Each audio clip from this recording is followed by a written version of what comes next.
জাত পাকের দরবারে যে আল্লাহ রব্বুল ইজ্জত আমাদেরকে পুত ও পবিত্র জিন্দেগি দান করেছেন। আলহামদুলিল্লাহ। পবিত্র জিন্দেগির একটা আলাদা মূল্য আছে, দাম আছে। যেই হায়াতের ভিতরে পবিত্রতা নাই, যে জীবনের ভিতরে চারিত্রিক পরিচ্ছন্নতা নাই, যে অন্তঃকরণের ভিতরে চিন্তার পরিশুদ্ধি নাই, এইটা কখনো মানুষ্য জীবন হইতে পারে না। মানুষের তফাৎটাই হলো এই জায়গাতে অন্যান্য প্রাণী জগতের আরও সব প্রাণীর সাথে পার্থক্য হলো এই জায়গাতেই। আল্লাহ তাবারক ওয়া তাআলা আমাদেরকে কতিপয় কিছু জায়গাতে, মৌলিক কিছু প্রশ্নের জায়গাতে সম্পূর্ণ আলাদা করে দিয়েছেন, এবং সেখান থেকে আল্লাহ তাবারক ওয়া তাআলা একমাত্র মানুষের কাছ থেকে সেসব বিষয়ে তাকাজা করেছেন, চাহাত করেছেন, চাহিদা দিয়েছেন। এর ভেতরে অন্যতম একটা হলো মানুষের ব্যক্তি জীবন কেন্দ্রিক পবিত্রতা, চারিত্রিক পরিচ্ছন্নতা, চিন্তার পরিশুদ্ধতা। এই তিনটাই একসাথে না হলে মানুষ হয় না। এই তিনটার ভিতর থেকে যখন একটাও না থাকবে, তখন তার দ্বারাই অশান্তি অনিবার্য। সে তার ব্যক্তি জীবনেই তা অনুভব করবে, পারিবারিক জীবনে তার প্রভাব পড়বে, সামাজিক জীবনে তার বিশৃঙ্খলা আনয়নে তার এই অপরিচ্ছন্নতা, অপবিত্রতা, পঙ্কিলতা সহায়তা করবে। যার কারণে আল্লাহ তাবারক ওয়া তাআলা পবিত্র কোরআনে বান্দার চারিত্রিক বিশুদ্ধতা, জীবনের পবিত্রতা, চিন্তার পরিশুদ্ধতার প্রতি গুরুত্ব আরোপ করেছেন, বরাবরই করেছেন। নবী আলাইহিস সালাতু ওয়াস সালামের মেহনত এর উপরেই ছিল। সাহাবায়ে কেরামদের মতো লক্ষাধিক সংখ্যক সাহাবায়ে কেরামের একটি জামাত এত অল্প সময়ে কি করে তিনি তৈরি করলেন? বিশ্বের অন্যান্য আরও সভ্যতা ছিল, জনপদ ছিল, তাদের মধ্য থেকে কোন জাদুর বলে নবী আলাইহিস সালাতু ওয়াস সালাম সাহাবায়ে কেরামদের এই জামাতকে তৎকালীন আরব্য জাহিলি সমাজে একটা বিপ্লব সাধন করলেন? কিসের বলে? পার্থক্যটা কোথায় ছিল? জাহালতের সাথে সাহাবায়ে কেরামের পার্থক্যটা, তফাৎটা কোথায়?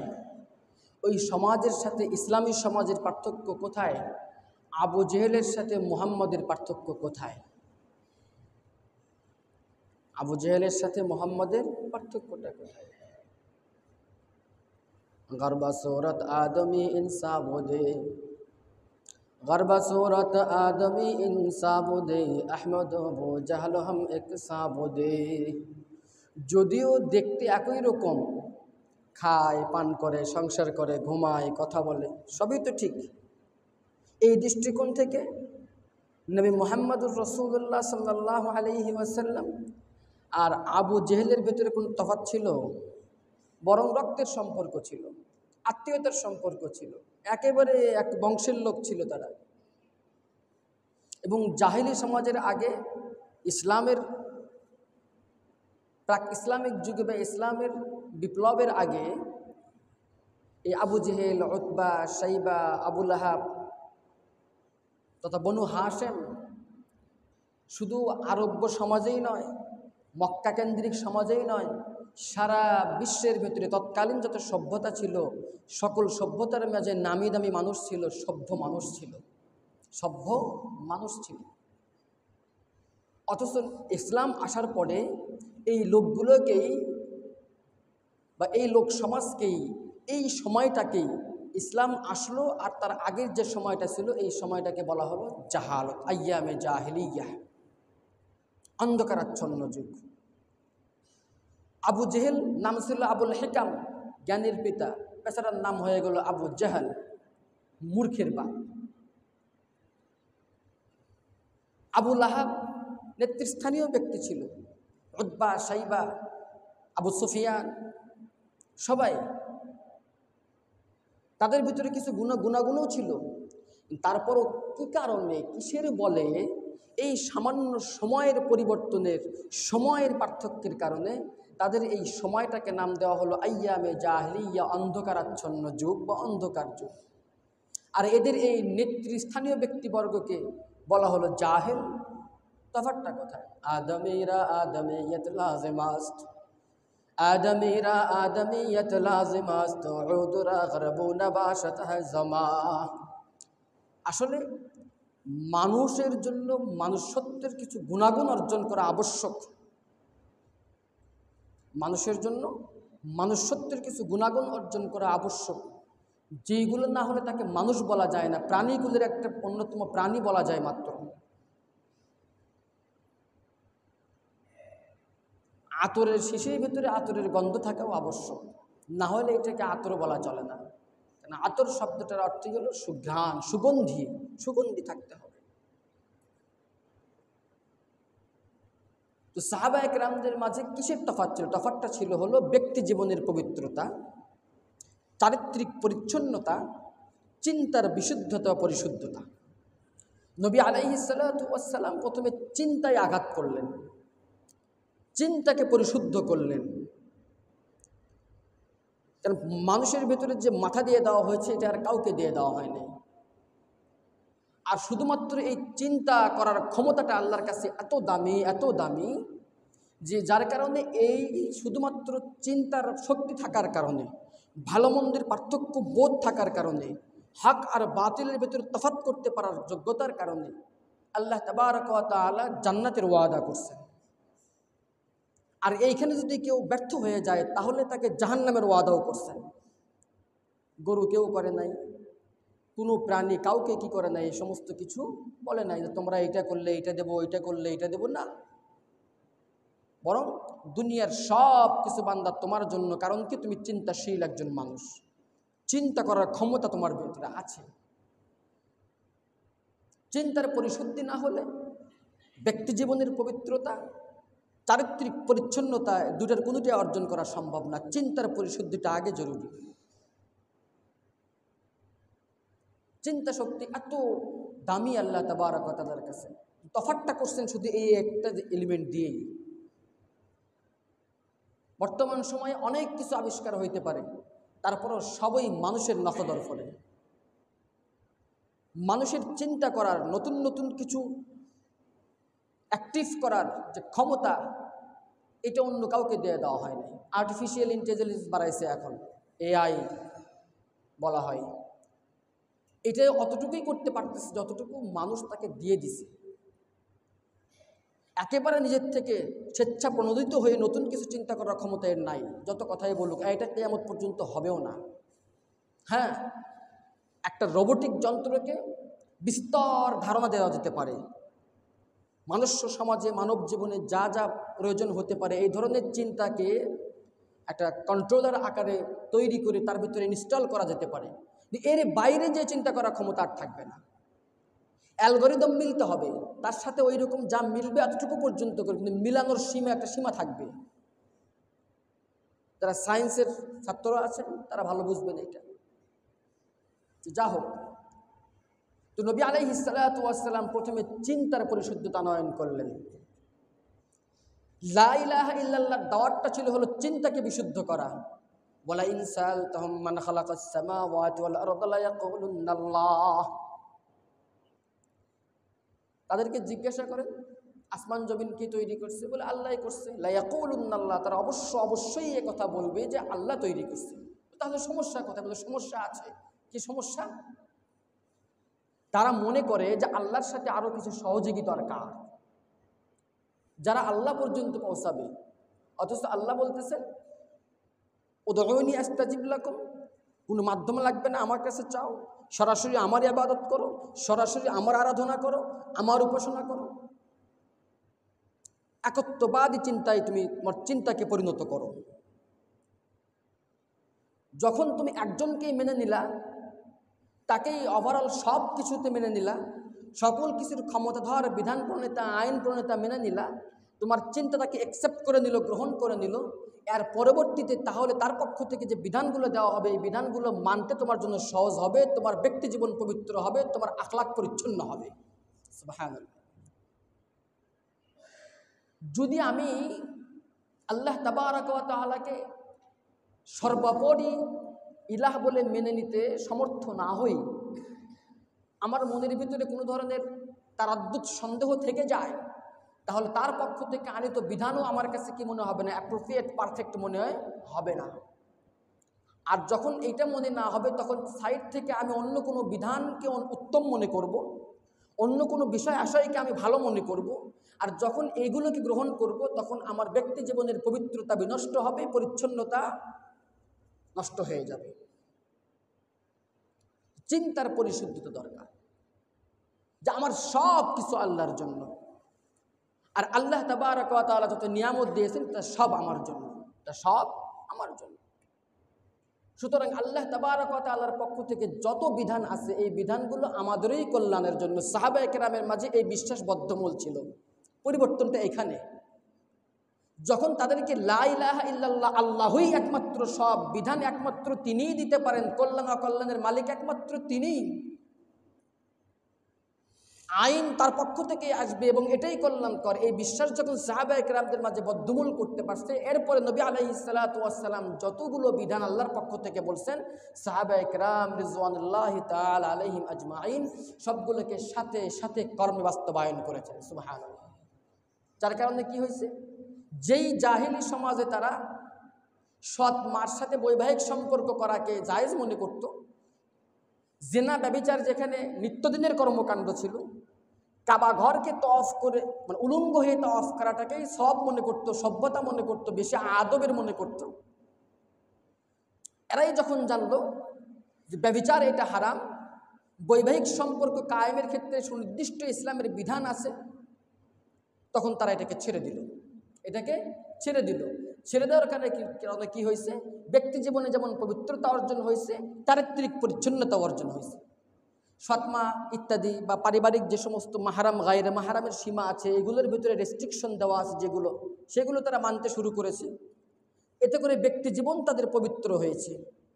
ঠিক তেমনিভাবে যখন জিনা বা ব্যভিচারকে এবং ব্যভিচারের দিকে আকৃষ্ট করে যে সমস্ত কাজ, এই সমস্ত কাজগুলোকে যখন তাদের সামনে হারাম বলা হয়েছে, লা তাকরাবুজ জিনা ইন্নাহু কানা ফাহিশা ওয়া সাআ সাবিলা, তোমরা ব্যভিচার দূরের কথা, ব্যভিচারের নিকটবর্তী তোমাদেরকে নিয়ে যায়, প্ররোচিত করে, উস্কায় দেয়, এমন কাজের নিকটবর্তীও তোমরা হইও না। লা তাকরাবুজ জিনা ইন্নাহু কানা ফাহিশা, এটা নোংরামি, এইটা নোংরামি। তখন সাহাবায়ে কেরাম রিজওয়ানুল্লাহি তাআলা আলাইহিম আজমাইন এটাকে ছেড়ে দিলেন। তাহলে বৈবাহিক রেস্ট্রিকশন মানার কারণে, সেখানে পর্দার বিধান মানার কারণে ব্যক্তিগত জীবনে পবিত্রতা আসছে। জেনা আর ব্যভিচার দূরের কথা, বরং এই জেনা ব্যভিচারের দিকে যে সমস্ত উপকরণ আকর্ষণ করে সেই সমস্ত কারণের ধারে কাছেও তারা যাওয়া ছেড়ে দিয়েছেন, যেহেতু কোরআনের বিধান। সুতরাং তখন তাদের আখলাক, তার চারিত্রিক পরিচ্ছন্নতা অর্জন হয়েছে, চারিত্রিক পরিচ্ছন্নতা অর্জন হয়েছে। এটা অনেক বড় গুণ। আখলাকে হামিদা বলা হয়। মানুষের কাল কিয়ামতের ময়দানে যতগুলো আমল আছে সবগুলো আমলের ভিতরে সবচাইতে উত্তম আমল হিসেবে পরিগণিত হবে তার চারিত্রিক সার্টিফিকেট। চারিত্রিক সার্টিফিকেট, কারণ আখলাক কেমন ছিল। নামাজ তো তুমি মসজিদে পড়েছো, সমস্যা নাই, ফরজিয়ত আদায় হয়ে গিয়েছে, আমার নামাজ কবুলও হয়ে গেছে, ঠিক আছে।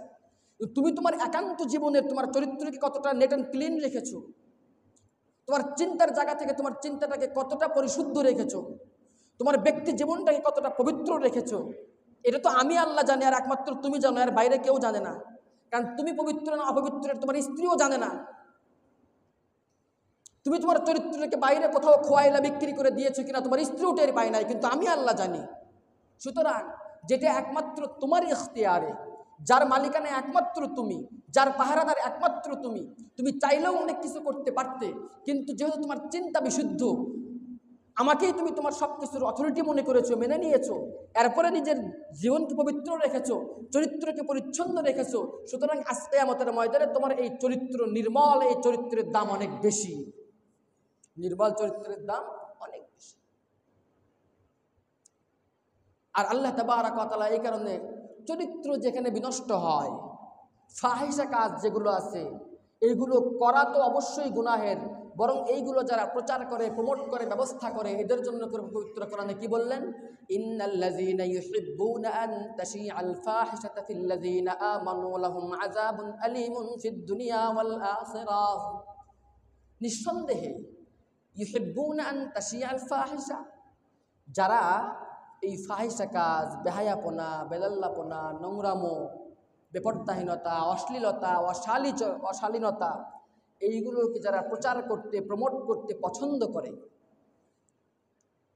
ফিল্লাযীনা আমানু, বিশেষ করে মুমিনদের মধ্যে যারা এই সমস্ত কাজ করে, লাহুম আযাবুন আলীমুন ফিদ দুনিয়া ওয়াল আখিরাহ, তাদের জন্য দুনিয়া এবং আখিরাত উভয় জগতেই রয়েছে আলিমুন, আযাবুন আলিম। আলিম বলা হয়, একটা হলো আলিম আইন দিয়ে, আর একটা হলো আলিফ দিয়ে, হামজা দিয়া, যন্ত্রণাদায়ক শাস্তি। আযাব মানে শাস্তি, আলিম হলো এমন শাস্তি যেটা খুব যন্ত্রণাদায়ক হয়, পেইনফুল হয়। আযাবুন আলীমুন ফিদ দুনিয়া ওয়াল আখিরাহ। নবী আলাইহিস সালাতু ওয়াস সালাম হাদিসের ভিতরে কঠোরভাবে নিষেধ করে দিয়েছে। তার কারণ হলো, যখনই এই সমস্ত অপবিত্রতা, পাপ, পঙ্কিলতাকে ছড়াইয়া দেওয়া হবে, সমাজের রন্ধে রন্ধে প্রবেশ করবে, তখন ব্যক্তি জীবনের পবিত্রতা বজায় থাকবে না, চারিত্রিক পরিচ্ছন্নতা অর্জন হবে না, আর এর প্রভাব পরিবারের ভিতরে পড়বে। পরিবারের প্রতিটি সদস্য ব্যক্তি জীবনের পবিত্রতা হারাবে, প্রতিটি সদস্য চারিত্রিক পরিচ্ছন্নতা হারাবে, আর এই এক একটা পরিবারই সমাজের এক একটা অংশ। সেই সমাজের ভিতর থেকে এই সব বালাই উঠে চলে যাবে। আর তখন কি হবে? নবী আলাইহিস সালাতু ওয়াস সালাম বলছেন যে সমাজের ভিতরে বেহায়াপনা, বেলাল্লাপনা, জিনা, ব্যভিচার, এইগুলো দেদারসে চলে, সহজ বিষয় হয়ে যায়। এগুলো কি ডাজ নট ম্যাটার, তেমন কিছু মনেই করে না। এই সমাজের ভিতরে ক্ষুধা, দারিদ্রতা, দুর্ভিক্ষ এবং এমন কিছু রোগ ছড়ায়া যায় যেগুলো তারাও আর ইতিপূর্বে কেউ কখনো দেখে নাই, ইতিপূর্বে কখনো দেখে নাই। মোহতারাম হাজিরিন, এই যে এতক্ষণ ভূমিকা টানলাম যে মানুষের তফাৎটা হলো চিন্তার পরিশুদ্ধতা, বিশুদ্ধতা, ব্যক্তি জীবনের পবিত্রতা, চারিত্রিক পরিচ্ছন্নতা। দেখবেন এই তিনটা জায়গাতেই কিন্তু রক্ষণশীল পরিবার যেগুলো, বা আমরা আমাদের আগে যাদেরকে দেখেছি, প্রত্যেকটি পরিবার ছেলে মেয়েদেরকে মানুষ করার ক্ষেত্রে খুব ততস্থ থেকেছে, যাতে আমার সন্তানের বা আমার পরিবারের সদস্যের ব্যক্তি জীবনের পবিত্রতা নষ্ট না হয়। অনেক কিছুকেই তখন অনেক বড় মনে করা হতো, যেগুলোকে এখন কিছুই মনে করা হয় না। এরকম অনেক বিষয় আছে। আর বর্তমান সময়ে দেখা যাচ্ছে যে এই অশ্লীলতা, বেহায়াপনাকেই প্রচার করা হচ্ছে। এই কথাগুলো কেন বললাম? ঈদুল আজহা সবেমাত্র শেষ হয়েছে, এখনও সবাই আনন্দের ভেতরে আছে, আলহামদুলিল্লাহ, ভালো। ঈদুল ফিতর, ঈদুল আজহা আল্লাহ তাবারক ওয়া তাআলার পক্ষ থেকে মুসলমানদের ধর্মীয় প্রধান বড় দুটো উৎসব, এটা আল্লাহর নিয়ামত, আলহামদুলিল্লাহ। তো ওই যে চিন্তার বিশুদ্ধতা প্রথমে দরকার, যে আমি হলাম গোলাম আল্লাহর, আমার আনন্দ, দুঃখ, বেদনা সব কিছুই আবর্তিত হবে আল্লাহ তাবারক ওয়া তাআলার নির্ধারিত ছকের মধ্যে, নির্ধারিত ছকের মধ্যে হবে। এটা শুধুমাত্র আল্লাহ আমাদেরকে দিয়েছেন এরকম না। আপনি সমাজে চলতে যান, আপনি একজন চাকরিজীবী, আপনার কর্মস্থলে যান, যেখানেই যান না কেন, প্রত্যেকটা জায়গার নির্ধারিত নির্দিষ্ট কিছু নিয়ম কানুন আছে, কিছু ফ্রেমওয়ার্ক আছে, যেটার মাঝখান থেকে আপনাকে চলতে হয়, আপনাকে কাজ করতে হয়। সুতরাং আপনি যদি সেখানে বলেন যে আমি ব্যক্তি স্বাধীন, সুতরাং আমি যা খুশি তা করব, তাহলে আপনার চাকরি থাকবে? থাকবে না। এত সামান্য একটা বিষয়, তাহলে আমি মানুষ কি করে বড় পরিসরে বলি যে না আমি স্বাধীন, আমার যা মনে চায় আমি তা করব, দেহ আমার, মন আমার, শরীর আমার, আমি যেভাবে ইচ্ছা সেভাবে চলবো। তুমি সাধারণ একটা স্কুলে সহকারী শিক্ষক, তুমি প্রধান শিক্ষকের আন্ডারে, তুমি একজন সরকারি কর্মকর্তা, উপজেলাতে একজন উপজেলা নির্বাহী অফিসারের আন্ডারে, এরকম প্রত্যেকের আন্ডারে তোমাকে সেই ছকের ভিতরে চলতে হয়। তুমি তো সেখানে বলো না, না স্যার আমি স্বাধীন, আপনার কথা শুনতে আমি রাজি নই। তাহলে তোমার চাকরিও যাবে, এমনকি তোমার শাস্তিও তোমার জন্য বরাদ্দ হবে। তাহলে যেই মালিক তোমাকে বানাইলো, যেই মালিক তোমার জন্য জান্নাত তৈরি করে রাখলো, যেই মালিক তোমাকে খাওয়াইলো, সেই মালিকের গোলাম তো তুমি সেখানে এই কথাগুলো কীভাবে বলো? সুতরাং আনন্দের হোক, দুঃখের হোক, বেদনার হোক, শোক পালন করার, এই শোক পালন করারও ইসলামের কি আছে? সুনির্ধারিত নির্দিষ্ট বিধিবিধান আছে। আনন্দ উৎসবেরও তাই আছে। আমার আনন্দও হবে আল্লাহ তাবারক ওয়া তাআলার আনুগত্যের মধ্য দিয়ে।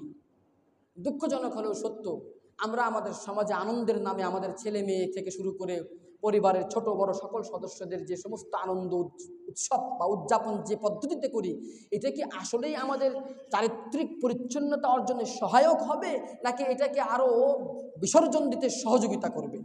ব্যক্তি জীবনের পবিত্রতা অর্জন হবে, নাকি ব্যক্তি জীবনের পবিত্রতা বিনষ্ট হবে? আজকে বিনোদন পার্ক বলেন, বিভিন্ন রকমের রিসোর্ট বলেন, বিভিন্ন রকমের বিনোদন স্পট বলেন, সেইগুলোতে যেয়ে দেখবেন কি অবস্থা, কি চলছে, এগুলোতে কি চলছে, এগুলো মুখে ভাষায় প্রকাশ করার মতো না। এবং দুঃখজনক হলেও সত্য, এই রিসোর্ট, এই সমস্ত বিনোদন পার্ক ইত্যাদিকে আমরা আমাদের বাণিজ্যে এবং রিজিক উপার্জনের উপকরণ বানায় নিয়েছি। কথাটা বুঝছেন? এবং প্রত্যন্ত গ্রাম অঞ্চলে যেগুলোতে চিন্তাই করা যেত না, আমি আমার এলাকাতে, গ্রাম অঞ্চল বা সেই এলাকাতেগুলোতে দেখলাম যে সুন্দর ছনের ঘরটর তুলছে। কী ব্যাপারে? এখানে তো আবাদে জমি ছিল, এখানে এখন দেখি সুন্দর এরকম বলে এটা বিনোদন পার্ক বানানো হয়েছে। এখানে ছেলে মেয়ে আসবে, একান্তে বসবে, সবার সাথে বসবে, ওঠা বসা করবে, সব রকম পরিবেশ, সব কিছু চলবে। এই যে ব্যক্তি জীবনের পবিত্রতা যেখানে মানবীয় গুণাবলীর অংশ, চারিত্রিক পরিচ্ছন্নতা বজায় রাখা মানবীয় গুণাবলীর অংশ, চিন্তার বিশুদ্ধতা যেখানে শুধু মানবীয় গুণাবলী না, বরং এটা আল্লাহ তাবারক ওয়া তাআলার শ্রেষ্ঠ সৃষ্টি হওয়ার জন্য শর্ত। কথাটা বুঝেন? মানুষ হইলাম আর আল্লাহর শ্রেষ্ঠ সৃষ্টি হয়ে গেলাম না। মানুষ বানাইছে তো আল্লাহ তাবারক ওয়া তাআলা আল্লাহকে মানার জন্য, তার বিধান অনুযায়ী চলার জন্য, তাইলে আমি শ্রেষ্ঠ সৃষ্টি, আর আগে না। তাছাড়া তো আবু জেহেলও যা, মুহাম্মদও তাই, তাহলে দুজনই শ্রেষ্ঠ সৃষ্টি, তফাৎ ছিল কোনো? ইউহিব্বুনা আন তাশিয়াল ফাহিশা, সমাজের ভিতরে অশ্লীলতা, অন্যায়, বেহায়াপনার প্রচার করার জন্য আমরাই তো এগুলো করছি। ছোট ছোট ঘর বানিয়ে দিয়েছি, কিছু আড়াল তৈরি করে দিয়েছি যুবক যুবতীদের অন্যায় কার্যকলাপের জন্য করে। উদ্দাম, গান বাজনা, বিভিন্ন রকম মিউজিকের শব্দ ইত্যাদি আমরাই তৈরি করে দিয়েছি। কে করেছে? ওই ব্যক্তি ওটার মালিক, যারও সন্তান ঘরে আছে, সেই ব্যক্তিরাই তার মালিক, যারও ভাতিজা ভাতিজি ভগিনী আছে। চিন্তাও করি না আমি আমার সমাজের ৮-১০ জন ছেলে মেয়ের চরিত্র নষ্ট করতেছি, আমার ছেলে মেয়ের চরিত্র বজায় থাকবে? চাহ কুনরা চাহ দরপেশ, ফার্সিতে একটা প্রবাদ আছে, যে গর্ত খোরে সেই গর্তে পড়ে। উপার্জন আল্লাহ তাবারক ওয়া তাআলা দুনিয়াতে সকল মানুষের জন্য উপার্জনের ব্যবস্থা করে দিয়েছেন। প্রত্যেকের জন্য রিজিক ফিক্সড করা আছে, কিন্তু সেই রিজিকটা আপনি কোন পথে আপনার কাছ পর্যন্ত নেবেন, এইটা ছেড়ে দেওয়া আছে আপনার উপরে। কথাটা বুঝেন? মা মিন দাব্বাতিন ফিল আরদি ইল্লা আলাল্লাহি রিজকুহা, দুনিয়ার সকল প্রাণীর রিজিক ফিক্সড করা আছে। না খেয়ে মরবে না, ততদিন পর্যন্ত একটা দানা, একটা ফোঁট, এক ঢোক পানি তার জন্য বরাদ্দ দুনিয়াতে থাকবে, একদিন পর্যন্ত সে যাবে না দুনিয়ার থেকে। প্রশ্ন হইল, আপনি আপনার রিজিকটা কোন পথে নেবেন, এটা আপনার দায়িত্ব। এখন আপনি কি এই অন্যায়, অশ্লীলতা এগুলোকে প্রচার করে এটাকে ব্যবসা বানাইয়ে এখান থেকে উপার্জন করবেন? তাহলে আপনি সমাজের চিন্তাশীল মানুষ না, আপনার চিন্তা বিশুদ্ধ নয়, আপনার আখলাক পরিচ্ছন্ন নয়, আপনার ব্যক্তি জীবন পবিত্র নয়। সুতরাং আমাদের প্রত্যেকেরই দায়িত্ব আমাদের ছেলে মেয়ের, সমাজের প্রতিটি সদস্যের, যারা বড় আছি তাদেরকে চিন্তার জায়গা থেকে বিশুদ্ধ করাই, তালিম দেওয়া যে বাবা মা ছেলে মেয়ে আদরে নসিহাত। কারণ আমরা সন্তানদেরকে নসিহা করতে ভুলে যাই, শুধু অর্ডার করি, শুধু অর্ডার করি। অথচ লোকমান আলাইহিস সালাতু ওয়াস সালামের নসিহা এত ভালো ছিল যে আল্লাহ তাবারাক ওয়া তাআলা পবিত্র কোরআনে হুবহু তার ভাষায় নকল করে দিয়েছেন। ইয়া বুনাইয়া লা তুশরিক বিল্লাহ ইন্নাশ শিরকা লাযুলমুন আযীম। ইয়া বুনাইয়া, হে আমার প্রিয় সন্তান। ইয়াইব বলে নাই, এই ছেলে এরকম বলে নাই, ইয়া বুনাইয়া, হে আমার প্রিয় সন্তান, তুমি আমার সম্পদ, তুমি ভালো হইলে আমার জন্য গর্বের, তুমি যদি নষ্ট হয়ে যাও কাল কিয়ামতের ময়দানে আমাকে তোমার জন্য জবাবদিহি করতে হবে, জবাবদিহি করতে হবে।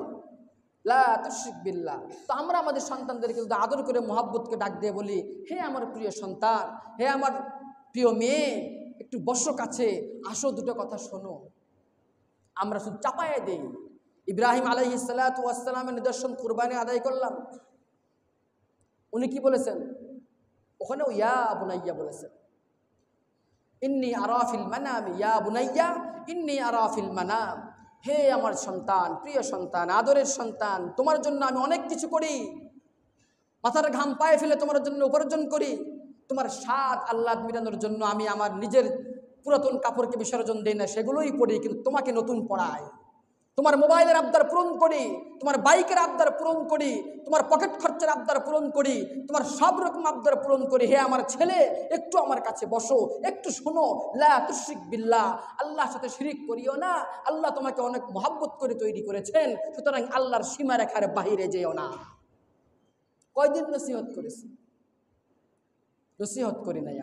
আমরা অর্ডার করি, আমরা তাদের কাছ থেকে দুনিয়াবি সকল বুঝ তাদেরকে বুঝাই, দুনিয়াবি সকল স্বার্থ তাদেরকে দিয়ে হাসিল করি, ক্যারিয়ার, মান, সম্মান ইত্যাদি ভালো, এগুলো নাজাইজ কিছু না, তারও আগে যেটা দরকার, যে কারণে আমার আপনার ধরা খাইতে হবে, যে কারণে আমাকে আপনাকে জবাবদিহি করতে হবে, সেজন্য আমরা কতটা তটস্থ।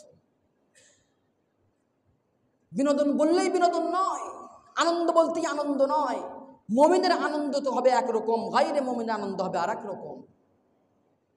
ইসলামেও বিনোদন আছে, তবে বিনোদনের নাম দিয়ে সব কিছুকে একেবারে সরবরাহ করে ফেলার কোনো সুযোগ নাই। এই জন্য আমরা আমাদের পরিবারকে বুঝাই, যেখানে গেলে পর্দার খেলাফ হবে, যেখানে গেলে নানা কুৎসিত কুরুচিকা। আমার তো আশ্চর্য লাগে, ধরেন আপনি আপনার ছেলেকে নিয়ে একটা পার্কের ভিতরে হেঁটে যাচ্ছেন, আপনার ছেলে 8 বছর বয়স, 10 বছর বয়স বা 6 এর ভিতরে, বা তারও ছোট 4 বছর বয়স, এরকম ছেলে মেয়েকে নিয়ে অথবা বড় যে কোনো বয়সের ছেলে মেয়েকে নিয়ে হাঁটেন। সত্যি করে বলেন তো, যে কোনো পার্কের ভেতরে সপরিবারে হাঁটার মতো পরিবেশ কোনো পার্কে আছে আমাকে বলেন? বুকে হাত দিয়ে বলতে পারবেন কেউ জানা হুজুর আছে? ওইটাই ইসলামী পার্ক।